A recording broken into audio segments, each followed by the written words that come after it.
DJI ಕಂಪ್ನಿಯ RS4 Pro gimbal ಅನ್ನು ಇವತ್ತು ನಾವು ಅನ್ಬಾಕ್ಸಿಂಗ್ ಮಾಡ್ತಾ ಇದ್ದೀವಿ.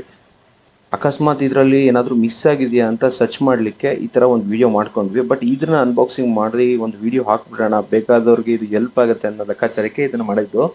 ಇದು ತುಂಬ ಜನ ಕೇಳಿದ್ರು ಆ್ಯಕ್ಚುಲಿ RS4 ಬಗ್ಗೆ ತಿಳಿಸಿ ಸರ್ ಅಂತ. RS4 ಬಗ್ಗೆ ತಿಳಿಸೋಕ್ಕೂ ಮುಂಚೆ ಅದರ ಅನ್ಬಾಕ್ಸಿಂಗ್ ಮಾಡೋದು ಒಂದು ತುಂಬ ಒಳ್ಳೆಯದು. ಆ್ಯಕ್ಚುಲಿ ನಾನು ಅದಕ್ಕೆ ಆ ಸ್ಟೋರ್ಗೆ ವಿಸಿಟ್ ಮಾಡಿ ನಮ್ಗೆ RS4 ರಿಕ್ವೈರ್ಮೆಂಟ್ ಇತ್ತು, ಹಾಗಾಗಿ ಅದನ್ನು ತೊಗೊಂಡು ಅನ್ಬಾಕ್ಸಿಂಗ್ ಮಾಡಿದ್ದೀವಿ. ಅಕಸ್ಮಾತ್ ಈಗ ಏನಾಗ್ತದೆ ಅಂದರೆ ಫಸ್ಟು ಮತ್ತು ಸೆಕೆಂಡ್ ಕಾಪಿ ಅಂತೆಲ್ಲ ಬರುತ್ತೆ. ಕೆಲವೊಂದು ಸರಿ ಅನ್ಬಾಕ್ಸಿಂಗ್ ಮಾಡಬೇಕಾದ್ರೆ ಏನೇನು ಐಟಮ್ ಇರುತ್ತೆ ಅಂತಲೂ ನಮಗೆ ಗೊತ್ತಾಗೋದಿಲ್ಲ. ಅಕಸ್ಮಾತ್ ಅದು ಇರಲ್ಲ ಅಂದರೆ ಅವಾಗ ಅದನ್ನು ಸೆಕೆಂಡ್ ಕಾಪಿ ಅಂತ ಅನ್ಕೋಬೋದು. ಸೆಕೆಂಡ್ ಕಾಪಿ ಮೀನ್ಸ್ ಅದರಲ್ಲಿ ಏನಾದರೂ ಡೂಪ್ಲಿಕೇಟ್ ಮಾಡಿ ಇಲ್ಲ ರೀಫರ್ಬಿಶ್ಡ್ ಮಾಡಿ ನಿಮಗೆ ಸೇಲ್ ಮಾಡ್ಬೋದು. ಈ ಥರ ಎಲ್ಲ ಇರುತ್ತೆ. ಸೊ ಹಾಗಾಗಿ ಹೊಸದನ್ನು ತೊಗೊಳ್ಳೋದು ಇಂಪಾರ್ಟೆಂಟ್. ನಾನು ಮನೋಹರ್ ಆಚಾರ್, ಇದು ನಮ್ಮ ಪದ್ಧತಿ ಕನ್ನಡ ಯೂಟ್ಯೂಬ್ ಚಾನಲ್.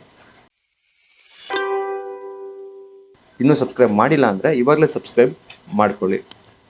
ಅದ್ರ ಜೊತೆಗೆ ನೋಡಿ, ನಾನೀಗ ಈ ಜಿಪ್ ಓಪನ್ ಮಾಡ್ತಾ ಇದ್ದೀನಲ್ಲ, ಇದು ಓಕೆ, ಎಲ್ಲ ಡನ್, ಎಲ್ಲ ಇವ್ರಿಗೆಲ್ಲರದು ಓಕೆ. ಬಟ್ ಜಿಪ್ ಮಾತ್ರ ತುಂಬ ಕಮ್ಮಿ ಕ್ವಾಲಿಟಿಲಿ ಕೊಟ್ಟಿದ್ರು. ಅದು ನನಗೆ RS3 Pro ಕೂಡ ತೊಗೊಂಡಿದ್ದೀನಿ, ಅದು ಕೂಡ ನಮ್ಮ ಹತ್ರ ಇದೆ. ಸೊ ಅದರಲ್ಲೂ ಕೂಡ ಸೇಮ್ ಕ್ವಾಲಿಟಿ, ಸೇಮ್ ಮೆಥಡು. ಇದು ನೋಡಿ, ನೀವು ಮೇಯ್ನ್ ಯೂನಿಟ್ ನೋಡಬೇಕಾದ್ರೆ ನೀವು RS3 Pro same to same ಅಲ್ವಾ, ಏನೋ ಅಂತ ಚೇಂಜಸ್ ಮಾಡಿಲ್ಲ ಅಂತ ಅನ್ಕೋತೀವಿ. ಬಟ್ ನಿಮಗೆ ಗ್ಲಾಸಲ್ಲಿ ಹೇಳ್ತೀನಿ ಏನು ಚೇಂಜಸ್ ಇದೆ. ಮೇಯ್ನ್ ನೋಡೋದಕ್ಕೂ ಚೇಂಜಸ್ ಇದೆ ಅಲ್ಲಿ, ಬಟ್ ನೀವು ಗಮನಿಸಿರಲ್ಲ. ಬಟ್ ನಾನು ನಿಮಗೆ ಹೇಳ್ತೀನಿ. ಅದರ್ವೈಸ್ ಇದರಲ್ಲಿ ಬರುವಂಥ ಆಕ್ಸೆಸರೀಸಲ್ಲಿ ನೋಡಿ, ಇದು ಮಾಮೂಲಿ ಮ್ಯಾನ್ಯುವಲ್ ಕಾರ್ಡು, ವಾರಂಟಿ ಕಾರ್ಡ್ ಎಲ್ಲ ಬರುತ್ತೆ. ಸೊ ಇದೆಲ್ಲ ನಮಗೆ ಅಷ್ಟಾಗಿ ಮೇಯ್ನಾಗಿ 90% ನಮ್ಗೆ ಯೂಸ್ ಆಗೋದಿಲ್ಲ. ಸೊ ಈ ಥರ DJI ಲೋಗೋ ಕೂಡ ಬಂದಿರುತ್ತೆ. ನೀವು ಬೇಕಾದರೆ ಅದನ್ನು ಸ್ಟಿಕ್ ಮಾಡ್ಕೋಬೋದು, ಇಲ್ಲಾಂದರೆ ಓಕೆ, ಪರವಾಗಿಲ್ಲ. ಸೊ ಮ್ಯಾನ್ಯುವಲ್ ಕಾರ್ಡ್ಸ್ ಎಲ್ಲ ಬಂದಿರುತ್ತೆ. ಈಗೆಲ್ಲ ಆಲ್ಮೋಸ್ಟ್ ಗಿಂಬಲ್ ಎಲ್ಲ ನಿಮಗೆ ನೋಡ್ಕೊಂಡು ಕಲಿಯೋವಂಥದ್ದು ಏನಿರಲ್ಲ, ಸ್ಕ್ಯಾನ್ ಮಾಡಿ ರಿಜಿಸ್ಟರ್ ಮಾಡ್ಕೊಳ್ಳೋವಂಥದ್ದು. ಏನು ರಿಜಿಸ್ಟರ್ ಯಾರೂ ಮಾಡೋದಿಲ್ಲ, ಮ್ಯಾಕ್ಸಿಮಮ್ಮು ಮಾಡಿದ್ರು ನಮಗೇನಂತ ಯೂಸ್ ಆಗುತ್ತೆ ಅಂತ ನಾವೇನು ಕ್ಯಾಲ್ಕುಲೇಟು ಮಾಡೋದಿಲ್ಲ. ಅದರ್ವೈಸು ಇದ್ರ ಜೊತೆ ಬರುವಂಥ ಆಕ್ಸೆಸರೀಸ್ಗಳು ಇಲ್ಲಿದೆ ನೋಡಿ. ಈ ಗ್ರಿಪ್ ಇದೆಯಲ್ಲ, ಇದು ನಾನು 3 Proಲು ಕೂಡ ಪರ್ಚೇಸ್ ಮಾಡಿದ್ದೀನಿ. Pro ಪರ್ಚೇಸ್ ಮಾಡೋ ಲೆಕ್ಕನೇ ಈ ಥರ ಒಂದು ಆಕ್ಸೆಸರೀಸ್ಗಳು ನಮ್ಗೆ ಆರಾಮಾಗಿ ಸಿಗುತ್ತೆ. ಸ್ವಲ್ಪ ಹೆವಿ ಗೇಜ್ ಇರುತ್ತೆ ಅಂತ.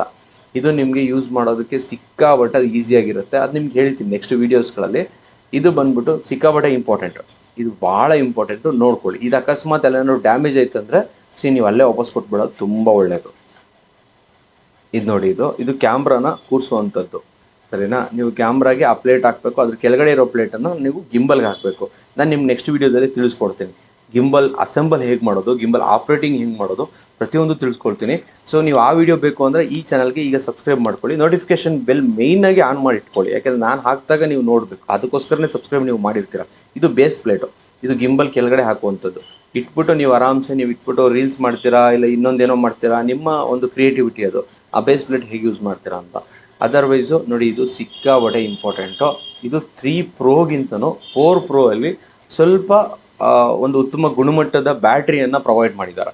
ಸೊ ಇದ್ರ ನಿಮಗೆ ಚಾರ್ಜಿಂಗ್ ಟೈಮ್ ಕೂಡ ಹೇಗಿರುತ್ತೆ, ಅದು ಸ್ವಲ್ಪ ಕಮ್ಮಿ ಇರುತ್ತೆ. ಅಂದರೆ ಕಮ್ಮಿ ಟೈಮಲ್ಲಿ ನೀವು ಚಾರ್ಜ್ ಮಾಡ್ಬೋದು. ಪ್ಲಸ್ ನಿಮಗೆ ಹೆವಿ ಯೂಸ್ ಆಗುತ್ತೆ ಇದು. ಆಮೇಲೆ ನೀವು ಮೊಬೈಲ್ ಯೂಸ್ ಮಾಡೋವಂಥ C ಟೈಪ್ ಕೇಬಲ್ಗಳಿಂದ ಇದನ್ನು ನೀವು ಚಾರ್ಜ್ ಮಾಡ್ಕೋಬೋದು.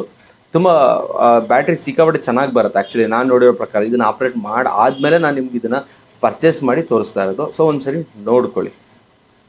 ಇದು DJI ಕಂಪ್ನಿದು. ಹಿಂದೆಗಡೆ ನಿಕಾನ್ ಲೋಗೋ ಅವ್ರ ಟಿ ಶರ್ಟ್ ಮೇಲೆ ಕಾಣಿಸ್ತಾ ಇದೆ ಅಂತ ಕನ್ಫ್ಯೂಸ್ ಆಗಿಬಿಡಿ. ಇದು ಅದರ ಆಕ್ಸೆಸರೀಸ್ಗಳು, ಎಕ್ಸ್ಟ್ರಾ ಆಕ್ಸೆಸರೀಸ್ಗಳು, ಕೇಬಲ್ಲು ಮತ್ತು ಮೋಟ್ರು ಫಿಕ್ಸ್ ಮಾಡ್ತೀವಲ್ಲ, ಫೋಕಸ್ ಮೋಟ್ರ್ ಬರುತ್ತೆ.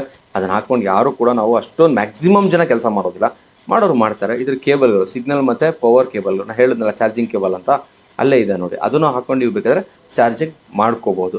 ಅದರ್ವೈಸ್ ಎಲ್ಲ ಕ್ವಾಲಿಟಿ ಸೂಪರ್ ಆಗಿದೆ. ನಾವೀಗ ಮೇಯ್ನ್ ಯೂನಿಟ್ ನೋಡ್ತಾ ಇದ್ದೀವಿ. ಇದೇ RS4 Pro ಯೂನಿಟ್ ಇದು ಆ್ಯಕ್ಚುಲಿ ಬಂದ್ಬಿಟ್ಟು ನಿಮಗೆ ಸ್ವಲ್ಪ ಲೆಂತಿ ಇದೆ, ನೀವು ಇಟ್ಟಾಗ ಗೊತ್ತಾಗುತ್ತೆ. ಸೊ ನೀವು ಬೇರೆ ಬಾಕ್ಸ್ ಹಾಕಿದಾಗ ನಿಮ್ಗೆ ಆರಾಮ್ಸೆ ಗೊತ್ತಾಗ್ಬಿಡುತ್ತೆ. ಸೊ ವೆಯ್ಟಲ್ಲಿ ನಿಮ್ಗೆ ಅಂಥ ಮೆಜರ್ಮೆಂಟ್ ಅಂತ ಸಿಗೋದಿಲ್ಲ. ಬಟ್ ಅಂದರೆ ನಿಮ್ಗೆ ಇದು ನೋಡುವಾಗ ನಿಮ್ಗೆ ಗೊತ್ತಾಗ್ಬಿಡುತ್ತೆ. ನೀವು ಏನು ಯೂನಿಟ್ ನೋಡ್ತಾ ಇದ್ದೀರಾ, ಇದನ್ನು ಸ್ವಲ್ಪ 3 Proಗಿಂತ 4 Pro ಯೂನಿಟ್ ಸ್ವಲ್ಪ ದೊಡ್ಡದಿದೆ ನಿಮಗಿದು. ಏನಕ್ಕೆ ಇದ್ರ ಗೇಜು ಮತ್ತು ಗುಣಮಟ್ಟನೂ ಜಾಸ್ತಿ ಇದೆ. ಇದ್ರ ನೆಕ್ಸ್ಟ್ ವೀಡಿಯೋ ಕೂಡ ನಿಮಗೆ ನೆಕ್ಸ್ಟು ಸಿಗ್ತಾ ಹೋಗುತ್ತೆ. ಸೊ ನೀವು ಇಷ್ಟೊತ್ತು ತನಕ ಏನು ನೋಡಿದ್ರಿ, ಇಂಥ ವೀಡಿಯೋಗಳು ಅಂದರೆ ಈ ಗಿಂಬಲ್ಗೆ ಸಂಬಂಧಪಟ್ಟದ್ದು, ಇದು ಏನು ಕಾನ್ಫಿಗ್ರೇಷನಲ್ಲಿದೆ, ಅಂದರೆ ಇದರ ಫ್ಯೂಚರ್ಸ್ಗಳೇನು, ಈ ಗಿಂಬಲ್ RS4 Pro ಅಲ್ಲಿ ಏನು ಅಪ್ಡೇಟ್ ಕೊಟ್ಟಿದ್ದಾನೆ ಅಂತ ನಿಮ್ಗೆ ಏನಾದರೂ ಮಾಹಿತಿ ಬೇಕಾದರೆ ಈ ನೆಕ್ಸ್ಟ್ ವೀಡಿಯೋಗಳನ್ನ ನೀವು ವಾಚ್ ಮಾಡಿ. ಅದರಲ್ಲಿ ನಾನು ಗಿಂಬಲ್ ಬ್ಯಾಲೆನ್ಸ್ ಮಾಡೋದು ಹೇಗೆ, ಆಪ್ರೇಟ್ ಮಾಡೋದು ಹೇಗೆ, ಅದರ ಟಿಪ್ಸು ಮತ್ತು ಅದರ ಟ್ರಿಕ್ಸ್ ಹೇಗೆ, ಅಂದರೆ ಟ್ರಿಕ್ಕಿಯಾಗಿ ಹೇಗೆ ಆಪ್ರೇಟ್ ಮಾಡೋದು, ಅದರ ಕ್ವಾಲಿಟಿ ಹೇಗೆ ಮಾಡಬಾರ್ದು ಅನ್ನೋ ವೀಡಿಯೋಗಳನ್ನ ಇದೇ ಚಾನಲಲ್ಲಿ, ಇದೇ ಪ್ಲೇಲಿಸ್ಟಲ್ಲಿ ನಾನು ನಿಮಗೆ ಅಪ್ಲೋಡ್ ಮಾಡ್ತಾ ಹೋಗ್ತೀನಿ. ಇದ್ರ ಬಗ್ಗೆ ನಿಮ್ಗೆ ಏನಾದರೂ ತುಂಬ ಇಂಟ್ರೆಸ್ಟ್ ಇದ್ದರೆ ನೀವು ಆ ವಿಡಿಯೋಗಳನ್ನ ನೋಡ್ಬೋದು. ನೋಡಿ ಕೂಡ ಕಲಿಬೋದು. ಇದನ್ನು ಹೇಳ್ಕೊಡೋದಕ್ಕೆ ಅಂತಲೇ 10,000 to 15,000 ರೂಪಾಯಿ ಚಾರ್ಜ್ ಮಾಡಿ ಹೊರಗಡೆ ಹೇಳ್ಕೊಡ್ತಾರೆ. ಅದನ್ನು ನಾನು ಇದೇ ಯೂಟ್ಯೂಬ್ ಚಾನಲಲ್ಲಿ ನಿಮಗೆ ಫ್ರೀಯಾಗಿ ಹೇಳ್ಕೊಡೋದಕ್ಕೆ ಇಷ್ಟಪಡ್ತೀನಿ. ಯಾಕೆಂದರೆ ನಾನೊಬ್ಬ ಫೋಟೋಗ್ರಾಫರ್, ನಾನು ಕಲಿಬೇಕಾದ್ರೂ ತುಂಬ ಸ್ಟ್ರಗಲ್ ಫೇಸ್ ಮಾಡಿದ್ದೀನಿ. ಅವತ್ತು ಕೂಡ ನಾನು ಕಲಿಬೇಕಾದ್ರೆ ಯಾವ ದುಡ್ಡು ಕಾಸು ಏನೂ ಕೊಟ್ಟಿಲ್ಲ, ಯಾಕೆ ನನ್ನ ಹತ್ರ ಇರಲಿಲ್ಲ. ಸೊ ಹೀಗೆ ನಿಮಗೇನಾದರೂ ಫ್ರೀಯಾಗಿ ಏನಾದರೂ ಇದ್ರ ಮಾಹಿತಿ ಬೇಕಂದರೆ ಇವಾಗಲೇ ಚಾನಲ್ಗೆ ಸಬ್ಸ್ಕ್ರೈಬ್ ಮಾಡ್ಕೊಳ್ಳಿ. ನಾನು ಮನೋಹರ್ ಆಚಾರ್ ಸಿನಿಮಾಟೋಗ್ರಾಫರ್. ಇದು ನಮ್ಮ ಪದ್ಧತಿ ಕನ್ನಡ ಯೂಟ್ಯೂಬ್ ಚಾನಲ್. ಮತ್ತೆ ಸಿಗೋಣ ಮುಂದಿನ ವಿಡಿಯೋದಲ್ಲಿ.